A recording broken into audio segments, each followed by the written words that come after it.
Bueno, estamos ya con ustedes, queridos amigos, amigas, como siempre, es un gusto saludarles en esta mañana aún más. Estamos en jueves 27 de febrero de 2025. Algo pasa este 27 de febrero y no me acuerdo. Espero acordarme a lo largo del día que se celebra hoy o a quién hay que celebrar hoy. No me acuerdo, pero me sonó la fecha muchísimo, me retumbó en el inconsciente, me parece.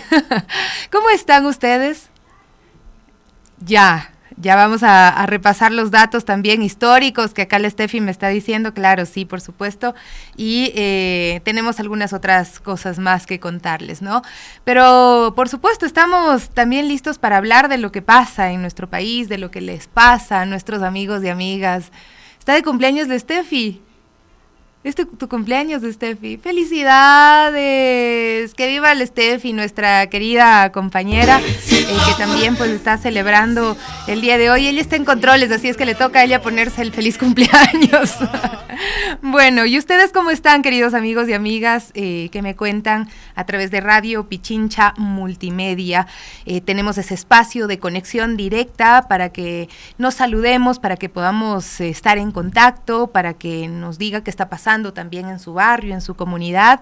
Recuerde, estamos en nuestro canal de YouTube. Finalizando este mes de febrero prácticamente, ya se viene el feriado. Hoy estaremos con nuestra compañera Evelyn Caiza desde el INAMI para que nos cuente cómo va a estar el tiempo. Hay que prevenir también desde ese sentido.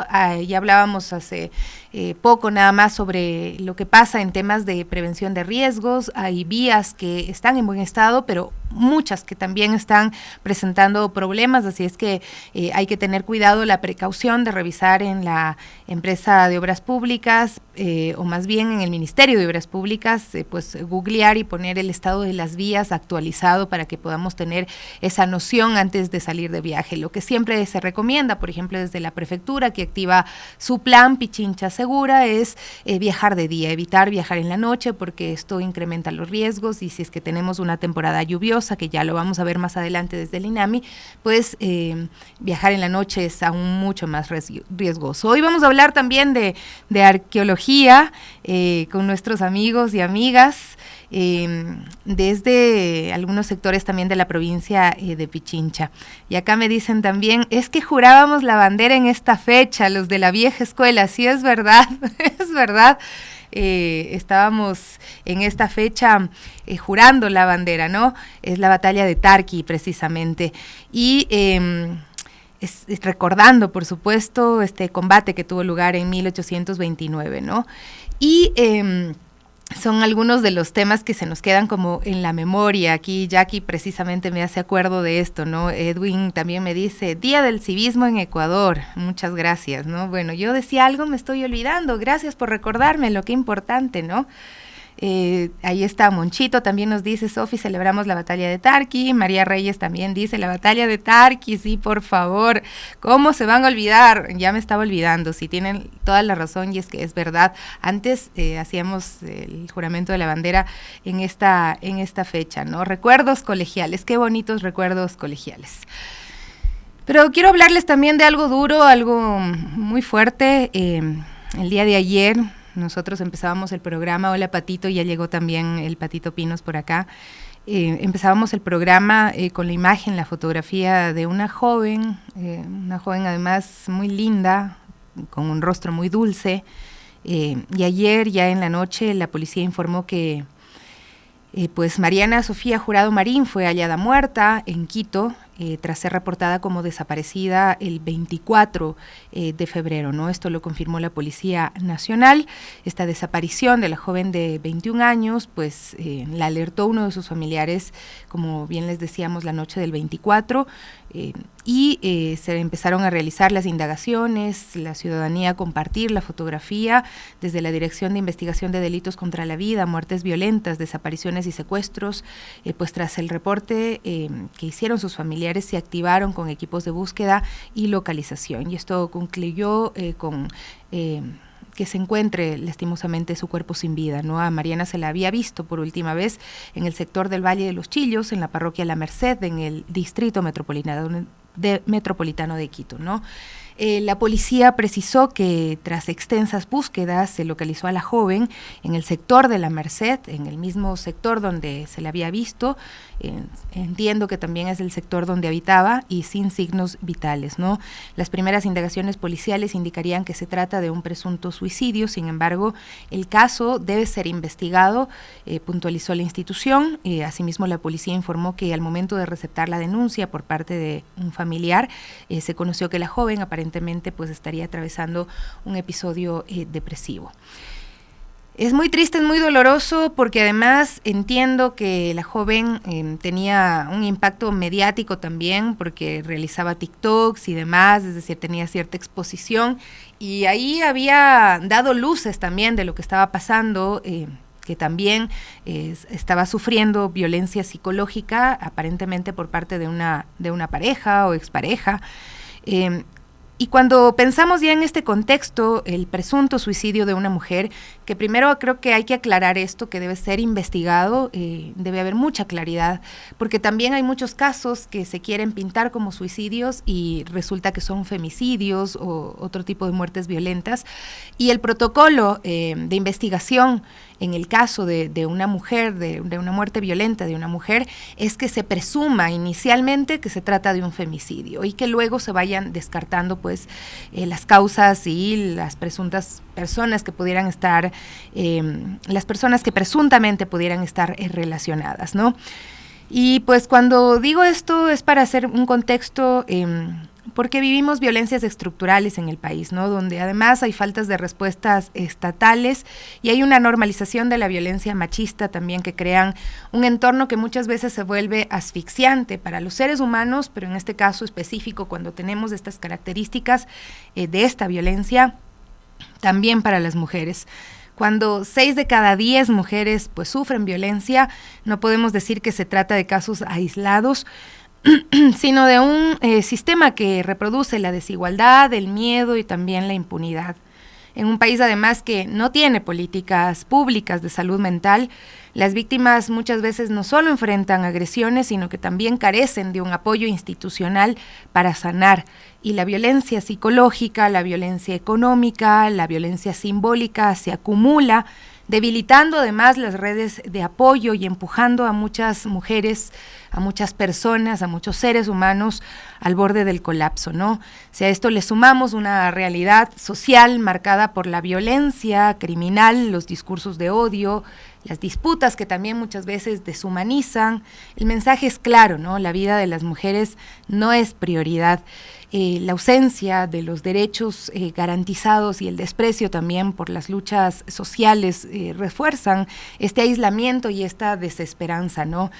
El suicidio como tal, en este sentido, no es solo una decisión individual, sino un síntoma también de una crisis social profunda, donde el Estado, donde la sociedad fallan al proteger la dignidad y también la vida de las personas, y con características especiales también la vida de las mujeres.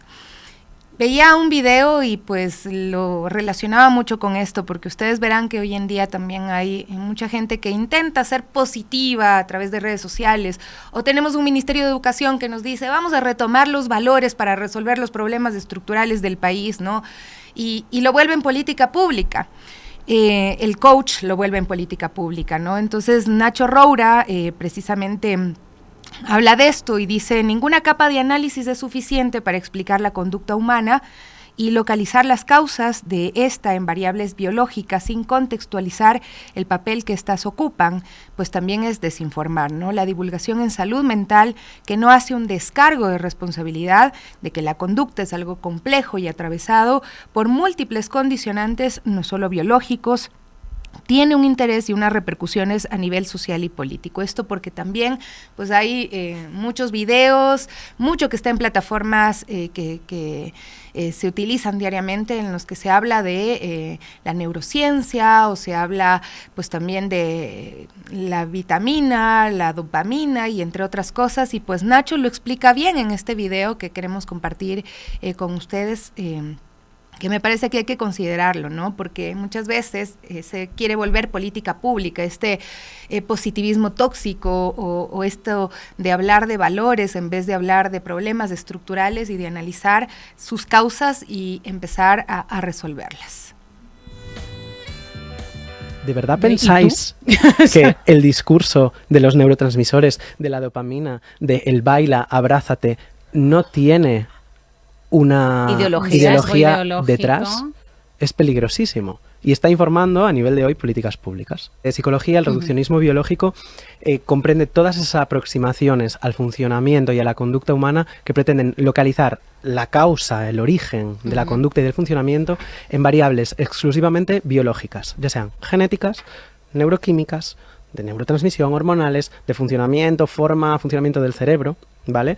Sin contemplar que todo eso está ocurriendo en un contexto psicológico, educacional, institucional, social. De modo que en estas variables biológicas está la causa de la conducta, también en estas variables biológicas están las causas de los problemas de la conducta, que si queréis les podemos llamar trastornos mentales, en las que para estas corrientes los trastornos mentales son trastornos biológicos. Y esto es algo que es muy importante que tengamos en cuenta. Hay gente que puede decir, bueno, vale, entonces el problema del reduccionismo es que simplemente está dándote una figura incompleta. No, no solamente que esté ignorando algo, es que lo ignora de una manera muy conveniente. En la parte de arriba de todo tendríamos, como en esa punta del iceberg, tendríamos la divulgación de Marian Rojas Estapé, ¿no? Básicamente consiste en contarles a las personas que sus problemas tienen pues una raíz que es biológica y que por tanto, haciendo cosas que cambien nuestra biología, cambiando nuestras rutinas vitamínicas, nosotros ya podemos cambiar nuestros problemas de salud mental. Pero el problema está cuando esto llega a un nivel científico y a un nivel que después acaba informando políticas públicas. Por ejemplo, a nivel científico, el otro día me argumentaba una persona, la ciencia también es reduccionista, porque vosotros estáis estudiando los efectos de unas variables sobre otras. La ciencia no es reduccionista si la ciencia te avisa de que es reduccionista, porque la ciencia te está diciendo, yo estoy estudiando esto, pero esto es solo una de las múltiples capas, y si la ciencia no te está informando así, no lo está haciendo bien. Lo mismo con la divulgación. Esto lo vemos en las prácticas clínicas de profesionales de la psiquiatría y de la psicología. O sea, los profesionales que recetan muchas veces los libros de divulgación de este estilo, o que se piensa que por hacer una prescripción de unos fármacos ansiolíticos antidepresivos estamos solucionando un problema de base. Pero es que de la práctica clínica pasamos a la política y tenemos el ejemplo de esta misma semana en la que se ha tumbado el Plan Estatal de Salud Mental, lo ha tumbado, pues por lo que sea, el Partido Popular, han parado en una queja de la Sociedad Española de Psiquiatría Biológica. No hay pelos en la lengua de poner en Twitter y en redes sociales que todo lo que se salga de este reduccionismo biológico es ideología. Es decir, el reduccionismo biológico es peligroso porque se plantea como aséptico, se plantea como neutral, se plantea como científico y tilda el resto de visiones, como puede ser la psicológica o la social, de pseudociencia e ideología. Como si no hubiese una ideología detrás de todo este discurso de el reduccionismo biológico.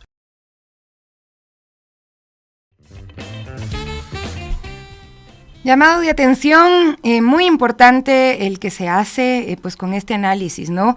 Y es que pues hay muchas causas, ¿no? que provocan también un impacto fuerte en la salud mental, y muchas de ellas son sociales, son lo que pasa en nuestros países, ese dolor social que también lo estamos viviendo, ¿no? Y pues el domingo pasado vivimos otro caso con mucha tristeza, un ciudadano que había estacionado su vehículo y saltó del puente del Chiche en el nororiente de Quito. Las vallas metálicas instaladas pues en este puente no impidieron que un hombre se lanzara desde esa estructura para acabar con su vida en la mañana del 23 de febrero, del día domingo, ¿no? Según la información preliminar, el ciudadano, como les decía, había estacionado su vehículo y saltó. Según la Organización Mundial de la Salud, cada año más de 703,000 personas se quitan la vida tras numerosos intentos de suicidio, lo que corresponde a una muerte cada 40 segundos en la región. Un 79% de los suicidios ocurren también en hombres.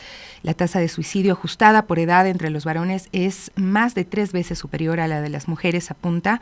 En enero, pues el sistema también de salud metropolitana de Quito está complementando estas estrategias para atender la salud mental de los usuarios, y quiero recordarles que se abrió un nuevo hospital del día en Chirillacu, en el sur de la ciudad, y la repotenciación de varias unidades metropolitanas de salud para fortalecer la atención médica en general, pero se ha dado un énfasis también a la salud mental, considerando su impacto en la calidad de vida, y entre los servicios que se ofrecen pues están el apoyo psicológico, terapias especializadas, orientación profesional, dirigidos a atender diversas problemáticas emocionales y mentales, ¿no? Para ampliar el acceso a estos servicios también se han implementado modalidades de atención telemática, permitiendo que más personas reciban acompañamiento sin necesidad de acudir presencialmente a un centro de salud, porque muchas veces esa puede ser una barrera. Se necesita que la salud llegue a donde están los ciudadanos y ciudadanas, sobre todo la salud preventiva. Y estos esfuerzos pues buscan consolidar un enfoque también integral de atención sanitaria que abarque tanto la salud física como la salud mental de la población quiteña. Así es que pues quería repasarlo porque me parece importante, necesario, si bien hay una cifra importante también de hombres que terminan con su vida, más que las mujeres, pues hay que decirlo que también tiene referencia con el patriarcado, con el machismo, con esa imposibilidad que tienen los hombres de poder expresar sus sentimientos, de poder transitar por los dolores, de poder llorar incluso, de poder gestionar mejor los problemas que vienen enfrentando, porque toda la vida les dijeron que sean fuertes nomás, y pues generaron también otros espacios de violencia donde también están involucradas pues las mujeres. Así es que pues sí, creo que es necesario que no dejemos de abordar estos temas. Acá tenemos muchos mensajes de nuestros amigos y amigas. Gracias también por estar conectados con nosotros, ¿no? Voy a empezar de abajo hacia arriba leyendo algunos mensajes. Paul Sandoval nos dice: la violencia virtual es brutal, también la violencia que vemos en los noticieros con la mal llamada libertad de opinión. Guillermo Lescano también dice: poco hablan de las neuronas, ¿no? También Juan García dice: las desilusiones amorosas en los jóvenes y en estas fechas también del Día del Amor llegan a estas causas. ¿Qué más? Tenemos algunos mensajes, ¿no? Jimena Jurado: es imprescindible pensar de manera permanente en los adolescentes y jóvenes que requieren nuestro apoyo, es verdad, falta políticas estructurales también en defensa y en apoyo a las mujeres. Paul Sandoval nos dice: la migración, el abandono de la familia por la situación económica deja hijos abandonados, hogares desintegrados. Luis Ernesto Guerra nos dice: abrazamos en solidaridad por la pérdida de la vida de la joven mencionada, su familia. Son violencias estructurales, patriarcales, enquistadas en el Estado, que ha recrudecido también en estos tiempos, nos dice nuestro amigo Luis Ernesto Guerra. Y también me dicen, bueno, por acá estaba viendo Verónica Lochamín, dice: mal me parece que no sepa la fecha importante. Lo que decía es que no la recordaba, que tenía como este 27 de febrero, me estoy olvidando de algo, ¿no? Y bueno, sí, gracias también Verónica por ese mensaje, tiene toda la razón, mala de mi parte, pero bueno, aquí están todo un equipo para recordarnos lo importante, ¿no? Lo necesario en estas fechas cívicas también. Luis Ernesto nos dice: saludos querida Sofi, también en el contexto de la conmemoración cívica del 196 aniversario de la batalla de Tarqui, no cesan las recurrentes violaciones de derechos humanos y actos de corrupción. Dice Juan García: muy buenos días y felicidades a la cumpleañera, la Steffi, que estaba aquí, que ahorita se nos fue. Y ¿qué más? También nos dicen: Dani Pilapaña, buen día mi Sofi, hoy se celebran los 70 años del equipo de la ciudad, noble institución, Sociedad Deportivo Quito. ¿Quiénes son del Quito? Por aquí alcen la mano. La Gaby. Bien, bueno, nos dice esto Dani, muchísimas gracias también por ese dato y gracias a todos los amigos y amigas que hoy están conectados acá con nosotros en este espacio de las Guarmis. Quería repasar también lo que ocurrió en la Asamblea Nacional y ver un video que me pareció curioso, incluso un poco gracioso por el personaje que hace estas declaraciones. Ustedes saben que la Asamblea Nacional pues aprobó una resolución para respaldar la cooperación internacional en seguridad, porque desde el gobierno también pues están siempre con ese cuento de la asamblea no deja hacer nada, la asamblea, entonces la asamblea dice: bueno, te vamos a dar todo, vamos a hacer todo lo que tú quieras y veamos qué haces con eso, ¿no? Son 121 votos a favor y se reconoció también a los grupos de delincuencia organizada como enemigos del Estado, se exhortó al gobierno a gestionar acuerdos a través de canales diplomáticos. El Ministerio de Defensa afirmó pues que esta medida les permitirá recibir recibir apoyo de fuerzas extranjeras. ¿Cuáles? No sabemos, con el argumento de que el crimen organizado opera a nivel transnacional y pues lo decía, aún no se ha confirmado qué países participarán ni en qué términos se daría esta cooperación.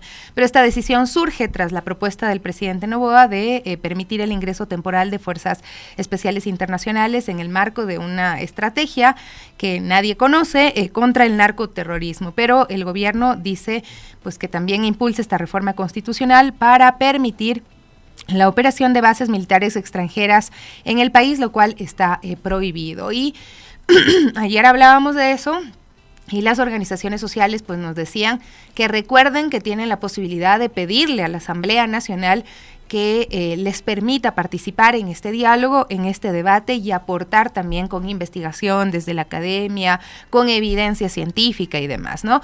La canciller Gabriela Sommerfield había indicado que el objeto era fortalecer también las instituciones de seguridad mediante capacitación y equipamiento tecnológico, pero no se ha revelado detalles, ni quiénes podrían colaborar, ni bajo qué condiciones. Desde el ámbito legal, pues, constitucionalistas han explicado que en realidad la resolución de la Asamblea no tiene ningún efecto jurídico, ya que el Ejecutivo no requiere autorización legislativa para gestionar una cooperación internacional. Sin embargo, sí se usa el tema políticamente como para que, se pueda tener una herramienta para decir no nos dejan hacer nada, pero la aprobación sí sería necesaria en caso de firmar un tratado que implique una alianza político-militar. Esta resolución dispone que varias autoridades del área de seguridad, entre ellas los ministros del Interior, Defensa, Gobierno, Finanzas, Relaciones Exteriores, además de los jefes de inteligencia, Fuerzas Armadas, Policía Nacional, deban presentar informes cada 15 días a la Comisión Especializada de Soberanía, Integración y Seguridad Integral de la Asamblea. Es decir, la Asamblea también debería siempre exigir en esa capacidad que tiene de legislar, en esa competencia, pues, de que se informe, se dé cuentas de lo que está pasando, se traiga a la mesa de debate si es que existe o no existe el Plan Fénix, algo así. Estos informes deben incluir las acciones y resultados de los acuerdos de seguridad con otros países, el estado de las relaciones bilaterales en seguridad con naciones con las que Ecuador ha firmado acuerdos en los últimos 3 años, el estado de cooperación con Colombia y Perú, un listado de países que han enviado expertos militares a Ecuador como parte de estos acuerdos, ¿no? Pero por ahora queda pendiente conocer cómo se concretará todo esto y qué implicaciones tendrán en la seguridad del país. Y ahí quiero compartirles pues lo que dijo la asambleísta, la legisladora Ana Galarza, que no es santo de mi devoción, debo decirle, pero me parece que lo que dijo en la asamblea tiene cosas difíciles de refutar. Entonces, en ese sentido, la validez también de su discurso, de su interpelación también al Ejecutivo frente a ese señalamiento de que la asamblea es la culpable de todo en el país. Escuchemos qué fue lo que dijo.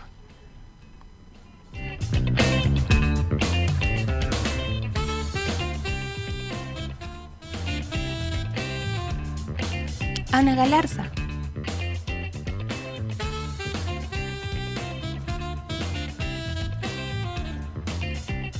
Aprobémosle el exhorto para ver qué hace. Y espero que no salga a decir, soy chiquito, bebé, es que estoy poquito tiempo. Esperemos. Porque el país necesita un estadista que no salga a inventarse pretextos de que supuestamente es esta Asamblea Nacional la que no le ha dejado gobernar. Les voy a hacer una pregunta, pero de verdad quiero que me respondan, compañeros. Le aprobamos la primera ley económica urgente, la ley de generación de empleo y reactivación económica, que era donde él quería perdonarse los impuestos que le debe al SRI, ¿sí o no? Sí. ¿Reactivó la economía la personita? No, ya. Porque una cosa es aprobar la ley y otra cosa es que ejecute a través de políticas públicas y que se vean resultados en la sociedad, ¿verdad? Se le aprobó la ley no más apagones 1, ¿sí o no? Sí. ¿Hubo apagones, sí o no? Sí. Hubo apagones. Le aprobamos la ley no más apagones 2. Y nos ofreció que iban a bajar los apagones, pero continuaron los apagones, ¿sí o no? Sí. También. ¿Le aprobamos la ley de fomento al turismo, sí o no, compañeros? ¿Y ha mejorado el turismo? Entonces no depende de esta Asamblea Nacional. Necesitamos que el país salga adelante y no queremos más pretextos, chiquitín. Por favor, no le demos pretextos.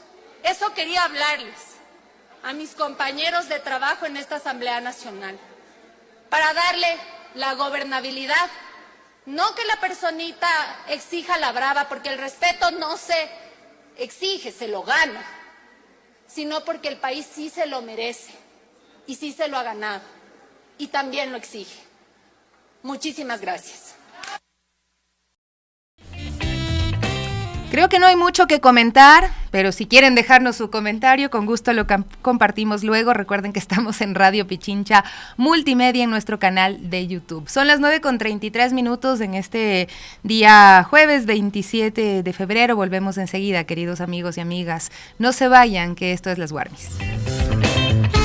Bueno, son las 9:36. Gracias a quienes nos escriben el día de hoy. Y pues sí, Monchito nos dice, tampoco es santo de mi devoción la señora Galarza, hasta la he criticado, pero bien dicho, apoyamos también pues ese discurso. Y Luis Ernesto Guerra nos dice, pues también ella pertenece lastimosamente a un sector que muchas veces destila neofascismo, pero está poniendo el dedo en la llaga, ¿no? Estos son los criterios de nuestros amigos, amigas que nos escriben también a través de las redes sociales.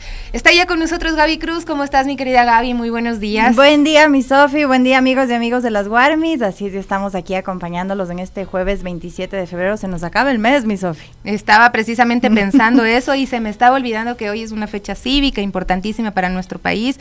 Coralito igual nos decía recordar el 27 de febrero, pues se celebra el Día del Civismo, la Batalla de Tarqui, una fecha que conmemora la victoria del ejército de la Gran Colombia sobre el ejército del Perú en la Batalla de Tarqui en 1829, pues un enfrentamiento clave en la defensa del territorio de la Gran Colombia, que en ese entonces incluía lo que hoy es Ecuador, ¿no? Además, en ese día también se celebra el Día del Ejército Ecuatoriano, en honor al papel que desempeñaron las fuerzas militares en la historia del país. Así es que hoy también, es verdad, hay actos solemnes que se celebran y pues bueno, solamente pensamos que es necesario también actualizar todo lo que pasa en nuestro país y pues si bien hay esta historia, también hoy es necesario hablar de otros temas y que lastimosamente también involucran estas estructuras jerarquizadas, ¿no? Hablar del poder, que ojalá y fuera un poder más ciudadano que un poder también impuesto, mi Gaby.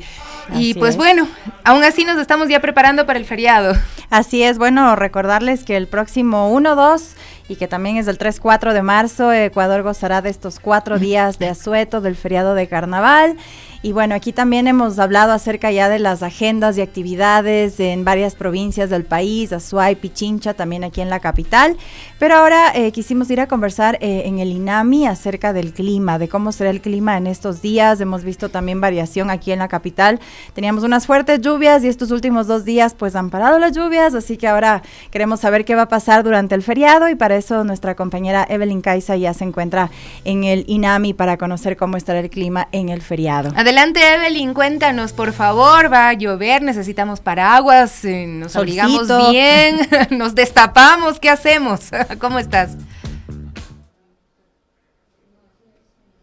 ¿Cómo están, compañeros, amigos? Qué gusto saludarles en esta mañana. Efectivamente, Ecuador se prepara para un largo feriado por carnaval. Este se efectuará el 1, el 2, el 3 y el 4 día de marzo. Por eso, nosotros nos hemos trasladado a las instalaciones del INAMI a conversar con los técnicos para que nos amplíen la información de cómo va a estar el clima a propósito de las fuertes lluvias que se han registrado en la capital los últimos días. Yo ya me encuentro con Cristian. Cristian, ¿cómo estás?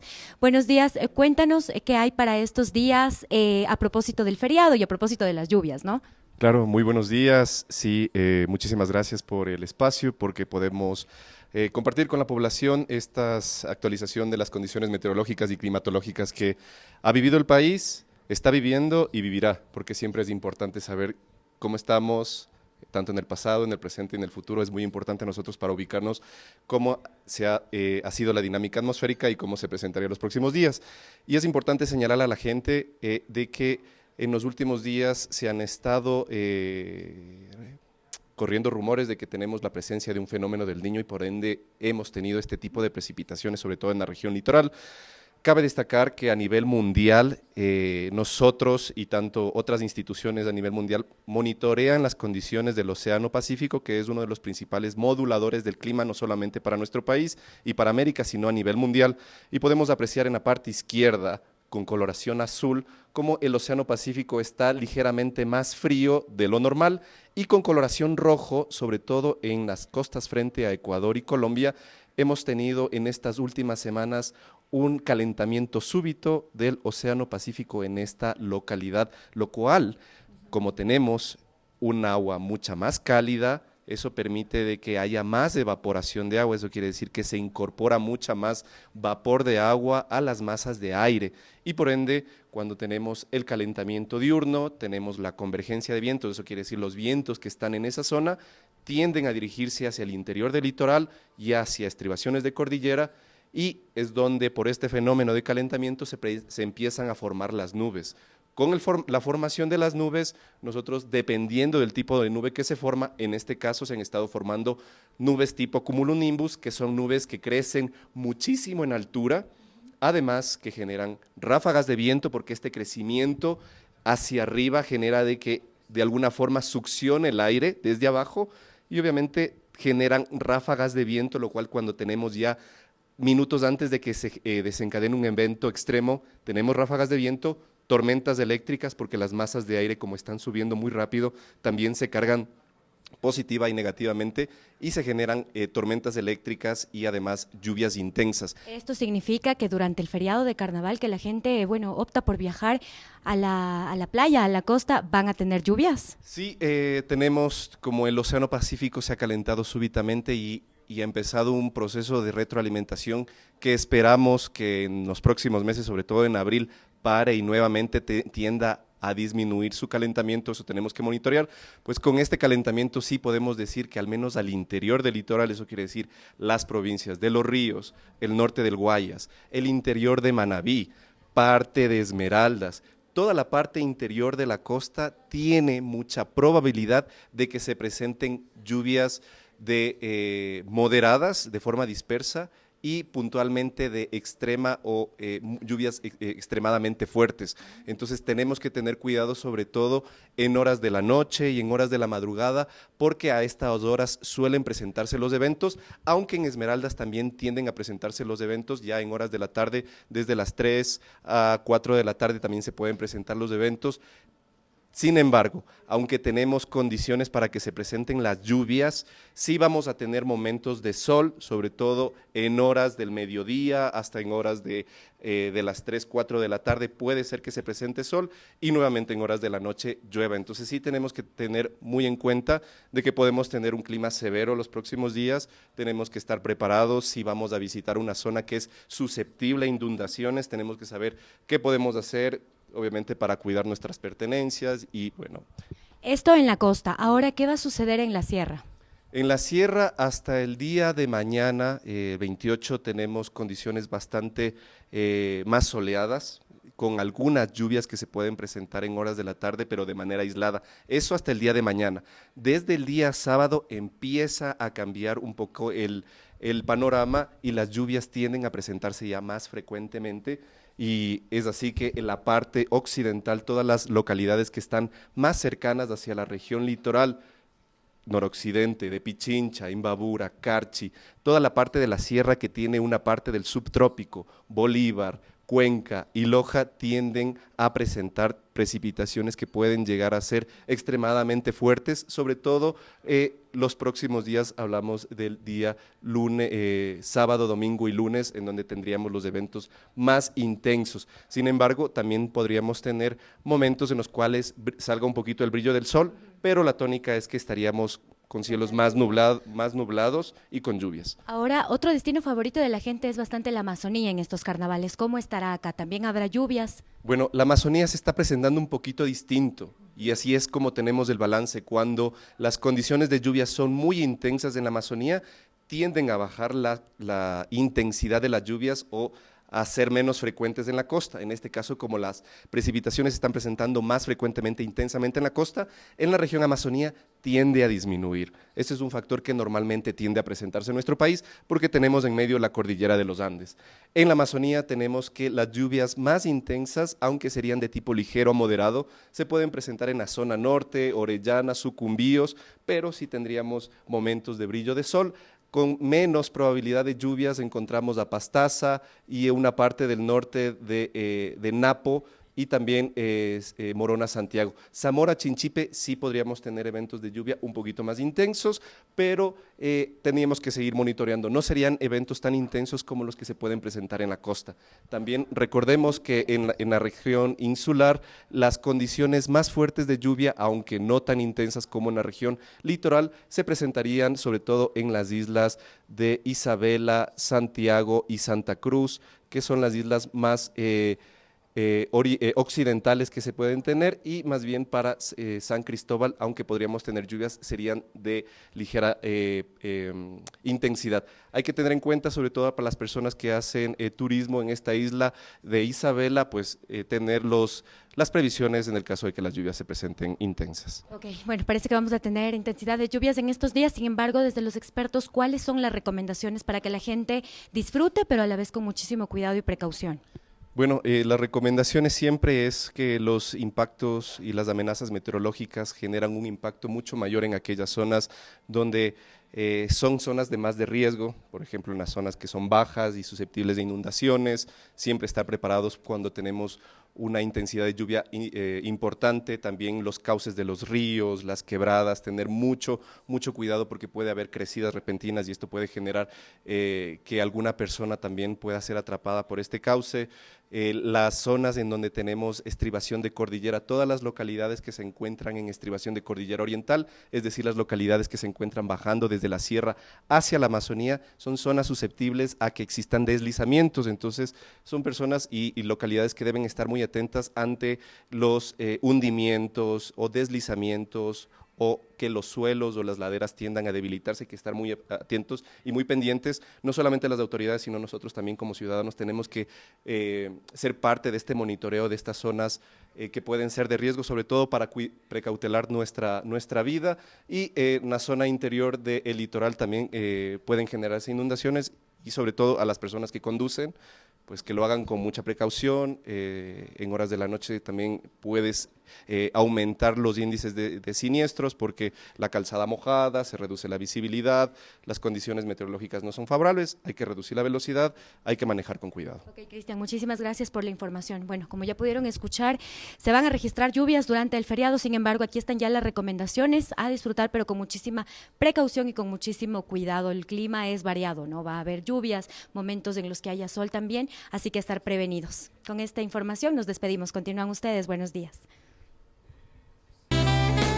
Bueno, ahí estaban las recomendaciones también por la temporada que ya se viene, el carnaval, más o menos así vamos a tener los días, algunos días con sol, otros con lluvia, así es que revise nuevamente si es que se perdió algún detalle, la cobertura de nuestra compañera Evelyn Caiza, que pues tendremos la nota más adelante también en nuestra página web. Bueno, pero también queríamos mencionar, con Gaby estábamos repasando la parte más dura de la temporada invernal, y es que hay más de 15.831 viviendas afectadas en el Ecuador por intensas lluvias, y esto realmente es muy fuerte porque nuestro país de por sí tiene un problema en cuanto a vivienda, sobre todo en sectores más empobrecidos, en sectores vulnerables, y cuando vienen estas temporadas fuertes, el clima, el tiempo, termina afectando más a estos sectores donde no se hace prevención de riesgos, donde las autoridades pues desatienden siempre las necesidades, ¿no? Entonces no hay buenos sistemas de alcantarillado y muchísimas otras cosas más, entonces ya vemos 15.831 viviendas afectadas,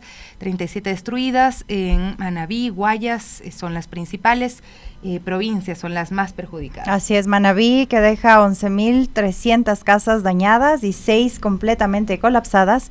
Seguido por Guayas, con 2.894 viviendas afectadas y 4 destruidas. Y otras provincias afectadas también son Los Ríos, El Oro y Esmeraldas, también presentan daños significativos. Así es, digamos, de las que más cantidad de viviendas dañadas tienen. De ahí también, pues, en Pichincha hay 62, en Loja 68, pero imaginémonos, porque los números son muy fríos, imaginémonos la realidad de las personas que habitan esas viviendas. ¿Qué pasa cuando una familia se le va el techo de la casa, cuando una familia se le va la ventana, la puerta? ¿Qué tiene que poner? ¿Cartones? O esperar, no sé, a que alguien le ayude. ¿Quién le ayuda? ¿Qué está haciendo el Ministerio de Vivienda también en este caso, además de el Servicio Nacional de Gestión de Riesgos, la Secretaría? ¿Qué está haciendo? ¿Cómo se está sosteniendo rápido a estas familias que enfrentan estas dificultades? Cuando vamos, por ejemplo, a la UCI, cuando vemos lo que fue ese desastre tan doloroso con la pérdida de vidas humanas, vamos tiempo después y encontramos que no mucho ha cambiado, ¿no? Y el tema de prevención, incluso en estos lugares donde ya se han presentado desastres, no está tan visible. Así es que sí es una crítica fuerte porque estos colapsos estructurales, estos deslizamientos se dan en estas zonas, en estos sectores que han sido desatendidos históricamente, ¿no? Así es que la Secretaría Nacional de Gestión de Riesgos ha declarado emergencia regional en Manabí, en Guayas, en Los Ríos, El Oro, Esmeralda, Santa Elena, Loja, Azuay, lo que permite, pues dicen, la movilización de recursos para atender la crisis. Ojalá y así sea, Gaby. Y bueno, además las autoridades también activaron albergues temporales en varias provincias para asistir a las familias damnificadas, y las previsiones meteorológicas, como ya lo habíamos mencionado, indican que las precipitaciones continuarán en los próximos días en nuestro país, lo que también podría agravar esta situación. Esperemos que no, pero hay que estar alertas ante cualquier eventualidad. Así es. Bueno, vamos a darle paso a nuestros invitados del día de hoy. Les agradecemos muchísimo por estar hoy aquí. Hemos intentado ir, han intentado venir y nos hemos cruzado muchísimo, pero por fin pues los tenemos acá con la posibilidad de poder dialogar sobre sitios arqueológicos que se han descubierto en un predio abandonado del Banco Central en Guayabamba, y también pues en general queremos hablar un poquito de los sitios arqueológicos de nuestro país, y para eso queremos darle la bienvenida ya a nuestros invitados. Juan Gijón Porras, él es arqueólogo, tiene una amplia trayectoria, y Esteban Suárez, también gestor cultural, miembro del Movimiento de Protección Púcara de Chaquibamba. Gracias por estar aquí, muchísimas gracias Juan, Esteban. No sé quién quiere empezar a contarnos pues la primicia, esta novedad que pues para todos genera interés. Esperaría que genere interés también en la ciudadanía, ¿no? A veces tenemos como muy invisibilizados, muy abandonados estos lugares. Buenos días, señorita Montoya, su compañera, muchas gracias por la oportunidad de darnos este espacio aquí en la radio. Sobre todo para topar un tema muy importante que es de la cultura, ¿no? A través de los sitios arqueológicos que tenemos en el Distrito Metropolitano de Quito, bueno, a nivel nacional son 10.000 sitios arqueológicos, en el DMQ son 1.100 más o menos, y en la parroquia de Guayabamba tenemos 44 fichas arqueológicas, ya incluyendo los 2 nuevos sitios arqueológicos que hemos descubierto, que no habían sido registrados oficialmente en el sistema CIPSE, ¿no? Porque ya en estas tierras, en estos sectores, ya han habido varias prospecciones de varios arqueólogos en el pasado, en los años 70, 80, 90, Tamara Bray, Plaza Schuller, Molestina, y bueno, podría nombrar bastantes más. Entonces hubieron ya estudios en estos lugares y existen ya varios mapas, ¿no es cierto? Usted comentaba de este predio del Banco Central, por ejemplo, está en una zona que se llama Mesa Tola. En esta zona existe evidencia ya de varios estudios donde existían mínimo 14 tolas, solo en ese sector. Entonces, bueno, hemos caído en cuenta de que había un predio que estaba abandonado ahí y con bastante material cerámico en superficie, piezas de cerámica esparcidas en todo el predio.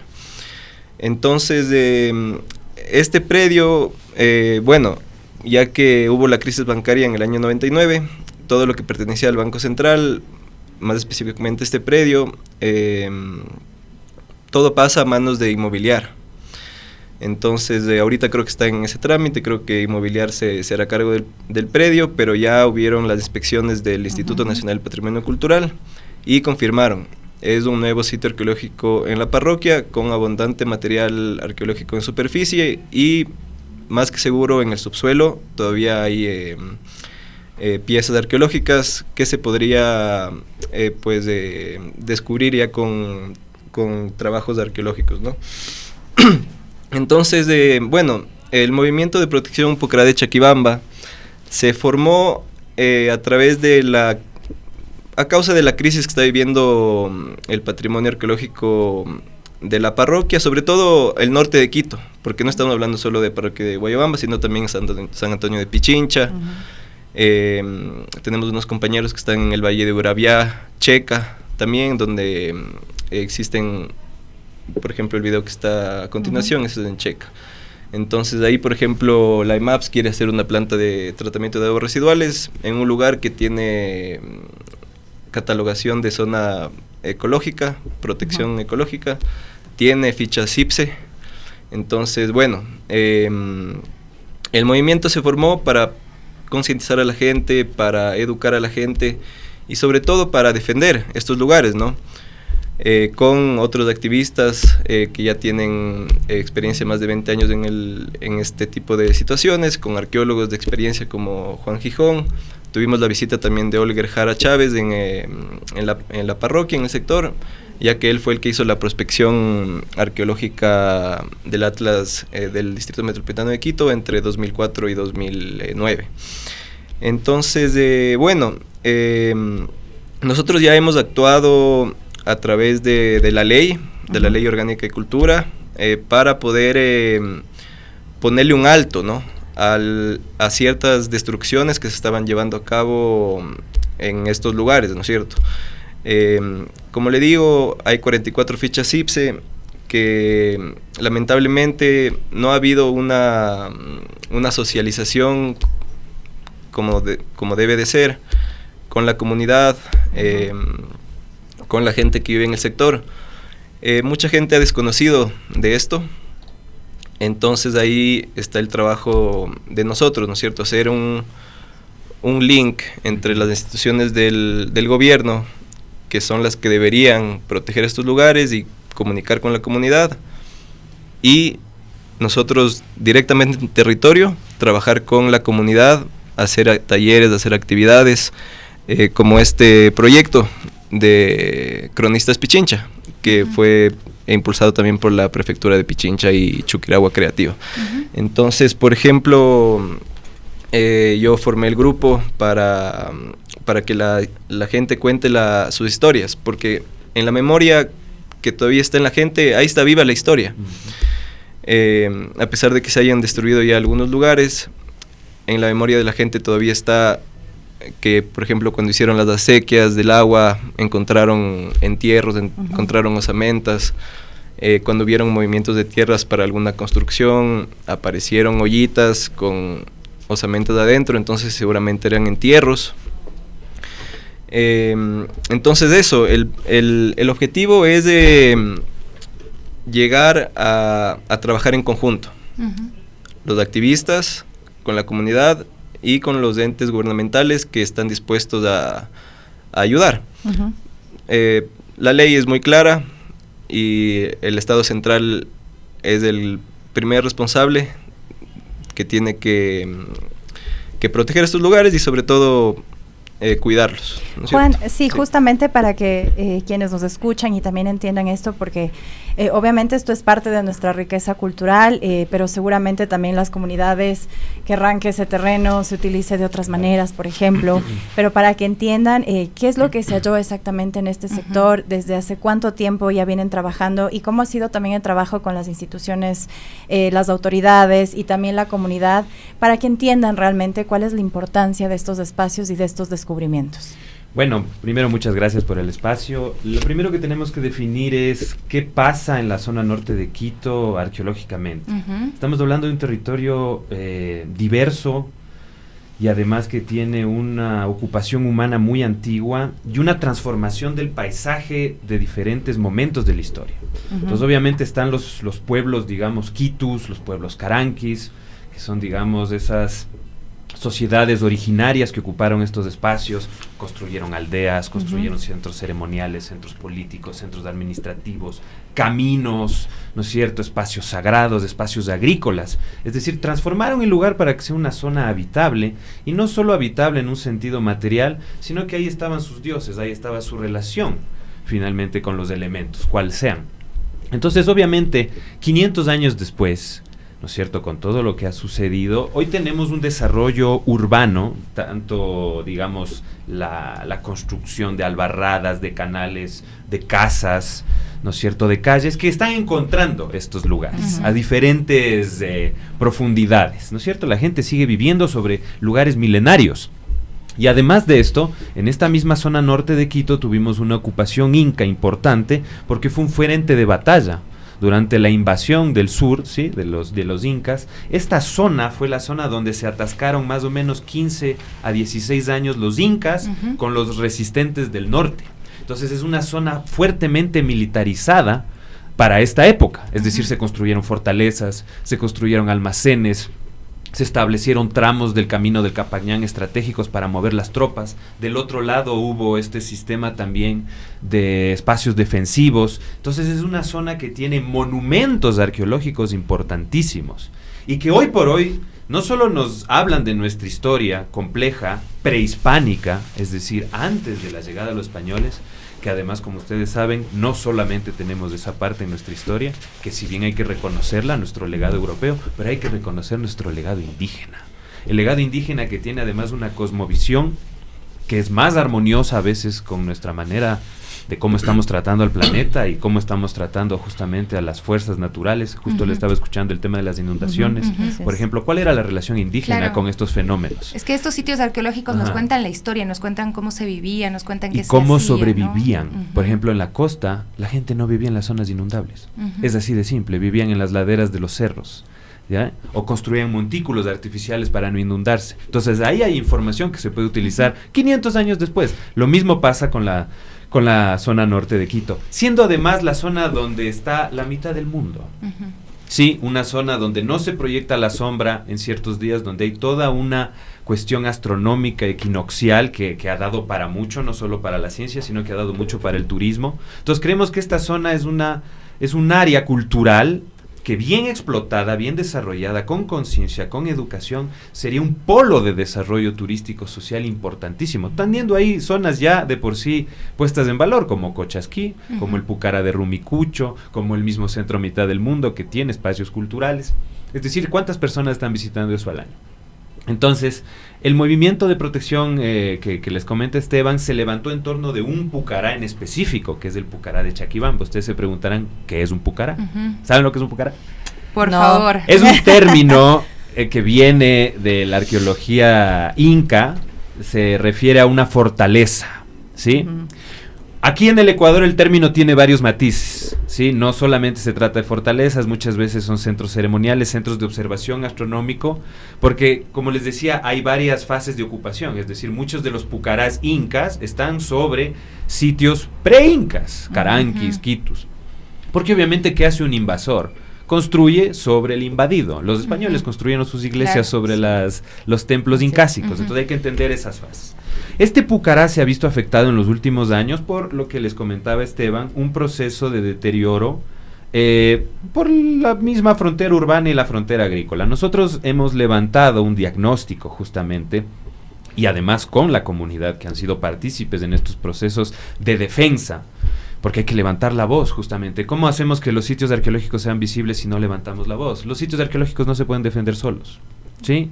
Son las personas que concientizan, que dicen, aquí está mi historia, por favor ayúdenme. Pero cuando se descubre un sitio arqueológico, estos vestigios arqueológicos, ¿cuál es el procedimiento?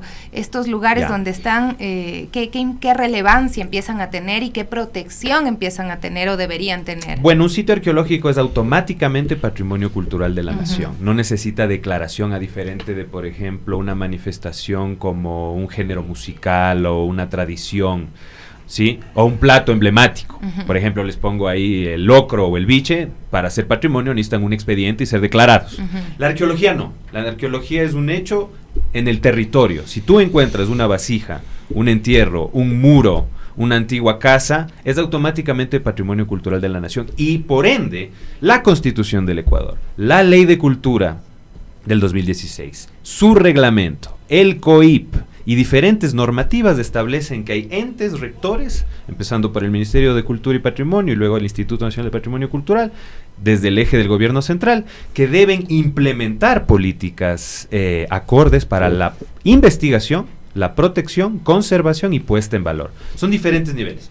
Nosotros lo que hacemos como arqueólogos profesionales, obviamente, es ir al territorio y diagnosticar, levantar qué densidad arqueológica hay. Es decir, cuántos fragmentos de encuentro, cuántos muros, qué es lo visible. Hay muchas cosas que son invisibles. ¿Por qué? Porque están debajo de la tierra. Entonces, la primera dificultad es visibilizar la arqueología. Mira tú, te doy un ejemplo. Se acaba hace poco tiempo, creo que un año será, en el Upano, en la zona amazónica sur, se mediatizó que existen ciudades perdidas, ¿no?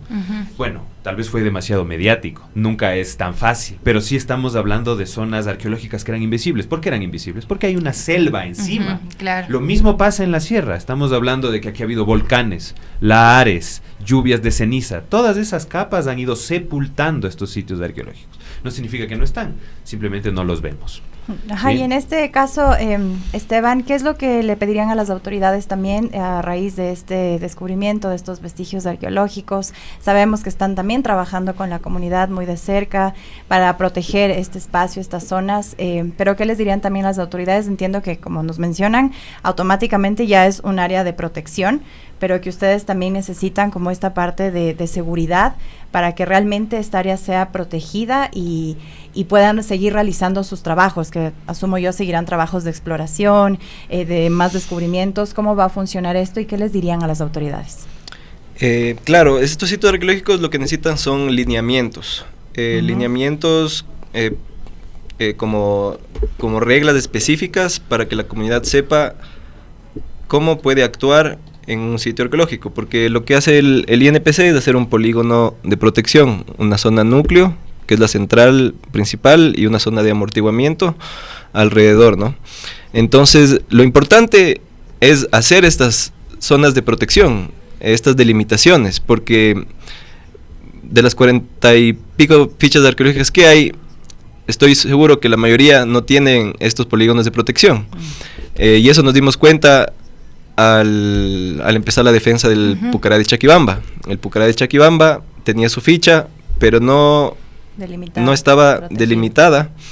Entonces, o sea, si ahorita tú vas a esa zona, a veces quizá ni te das cuenta que estás en un sitio. Claro. Exactamente. Eso es lo que está pasando. La comunidad de esto ha sido un poco sorpresa para algunos, no para todos, porque mucha gente también ha sabido la existencia de estos lugares ya desde hace mucho tiempo, ya que los abuelitas han contado las historias y todo esto está ahí.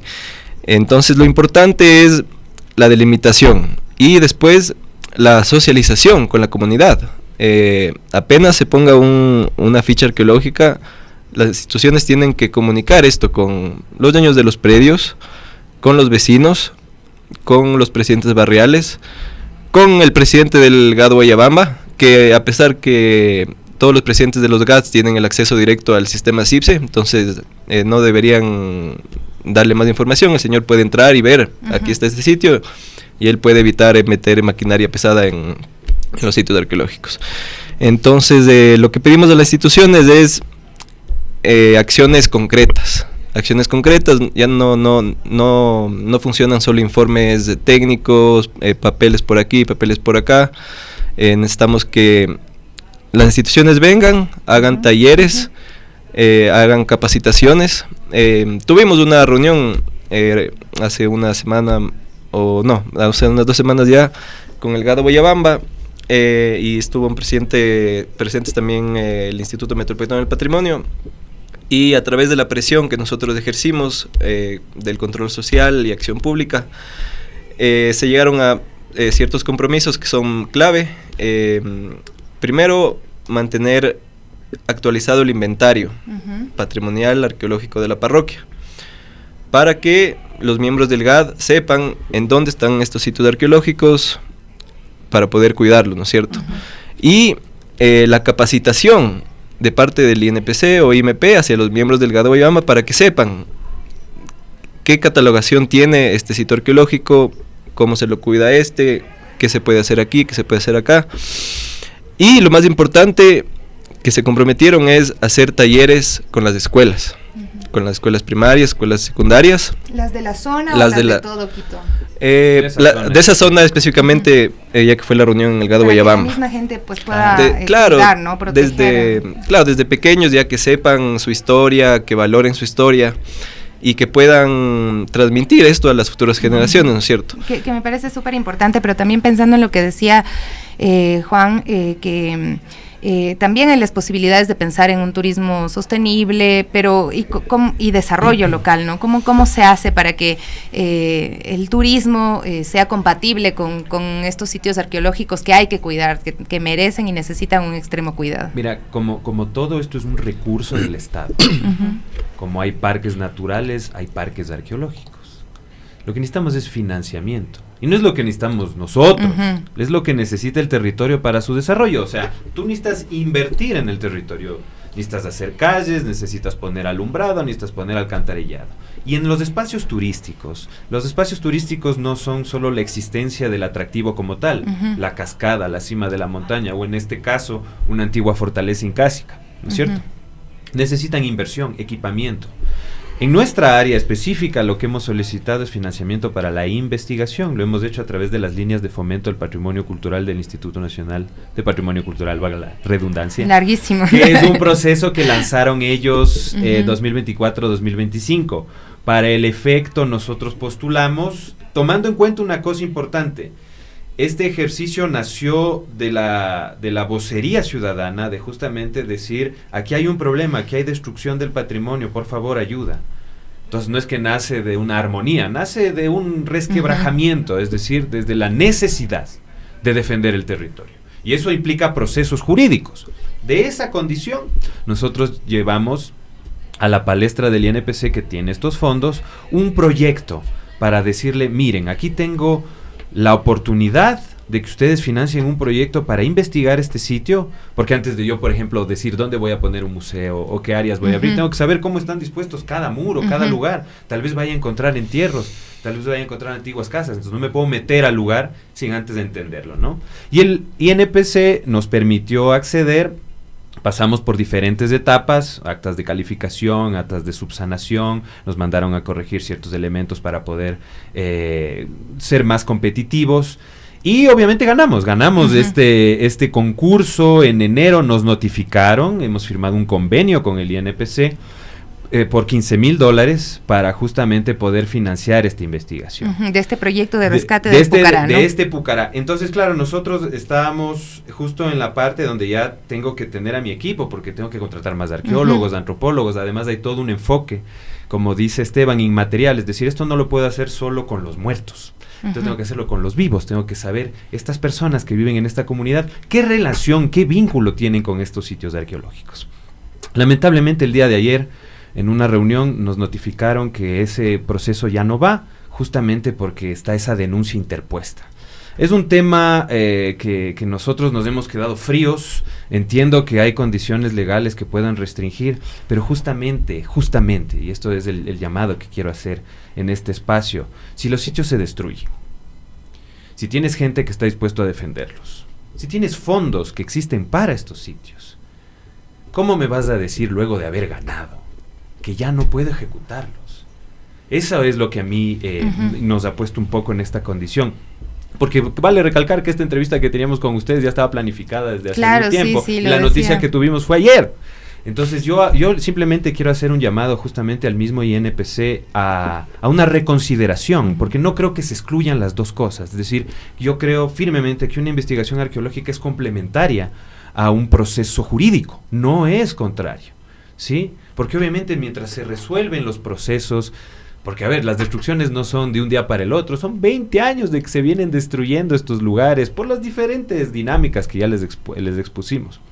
La investigación arqueológica viene justamente a ser un apoyo, un soporte a los procesos justamente conflictivos o jurídicos que se dan en estos sitios arqueológicos. Entonces lo que queremos más bien reposicionar desde la ética y desde las competencias, el Estado no solo son las instituciones, el Estado somos todos nosotros, los ciudadanos hacemos al Estado y tenemos derechos culturales también establecidos justamente. Uno de estos derechos es justamente el poder realizar investigaciones, sobre todo si están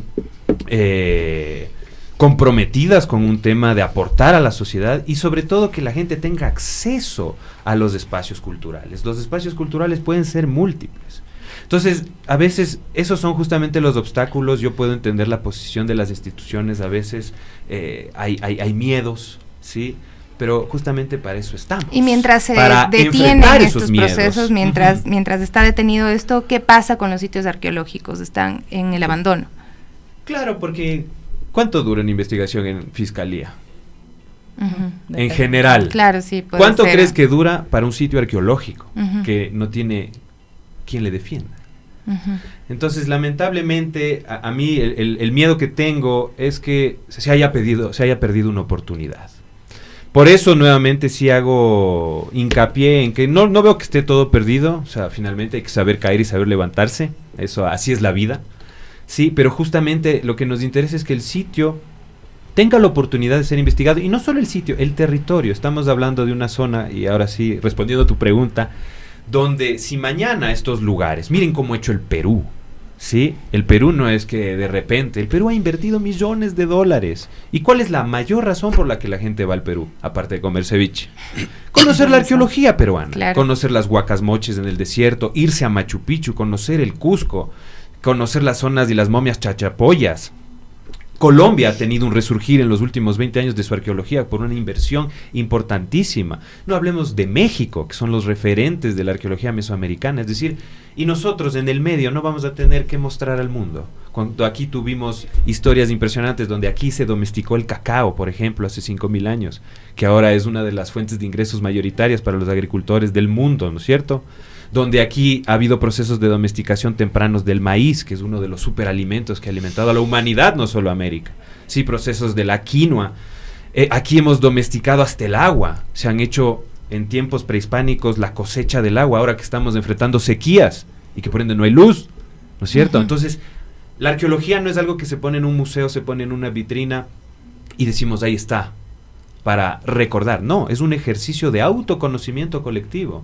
Recordar quiénes fuimos y qué podemos aprender para convivir con el mismo espacio que vivieron ellos hace miles de años y que ahora nosotros en nuestra modernidad estamos destruyendo. La cosa es reconciliarnos con nuestra tierra. Yo quiero claro que sí, está bien. Gracias. Con respecto al turismo, ¿no es cierto? Muy importante lo que dice Juan, tomando en ejemplo otros países, otras zonas que aprovechan de estos lugares para salir adelante, ¿no? Un desarrollo sostenible. Por ejemplo, Guayabamba está en un punto estratégico ya con el nuevo aeropuerto. Estamos solo a 25 minutos. Toda la gente que viaja y aterriza en Ecuador, los que quieren ir al norte, sur o diferentes zonas de alrededor de Guayabamba, estamos en un punto súper central. La gente que viene a Guayabamba podría venir a conocer los sitios arqueológicos que tenemos de ahí. No solo el Aquapark, que está en el Pisque, no solamente el zoológico de Guayabamba, que está en el centro poblado, pero todos los sitios arqueológicos que tenemos de ahí.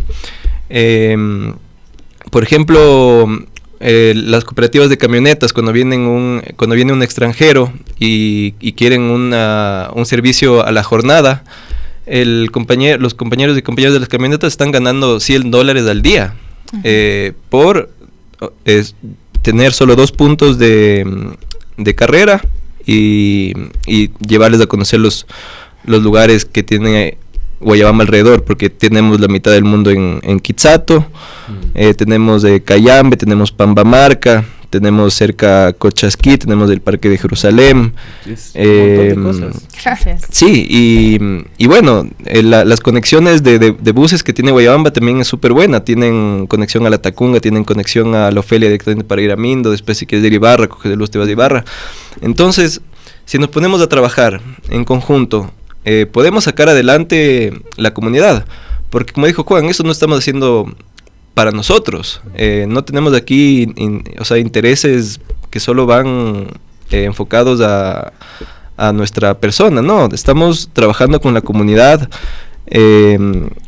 Todos los turistas que vienen a visitar Guayabamba necesitan comer, necesitan transporte, necesitan hospedaje, entonces se mueve la guianza.